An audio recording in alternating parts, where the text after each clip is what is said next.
Bonjour à tous. La prudence reste de mise sur les routes de Bourgogne ce dimanche.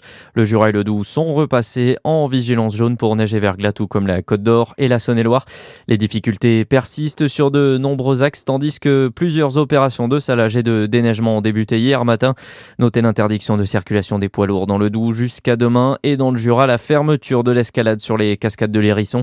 Les autorités appellent à la plus grande vigilance en adaptant votre vitesse et en rallongeant la distance de sécurité entre les véhicules. Et d'ailleurs, sur les routes, ça devrait aller un petit peu mieux. Aujourd'hui, en Côte d'Or, les agriculteurs ont levé le dernier barrage de la région en cours au niveau du péage d'Arc-sur-Tille. De nouvelles actions sont en parallèle prévues dès la fin du mois de janvier. Le doute plane toujours à Besançon après la découverte de ces deux corps carbonisés vendredi.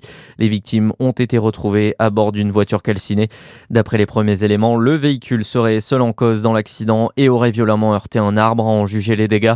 La piste de l'accident est pour l'heure privilégiée par les enquêteurs en attente des autopsies prévues en début de semaine.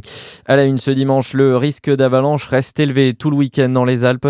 3 skieurs sont morts hier dans 2 coulées de neige distinctes en Savoie. 2 victimes à Val d'Isère et la dernière à Arèche-Beaufort, toutes évoluées en hors-piste.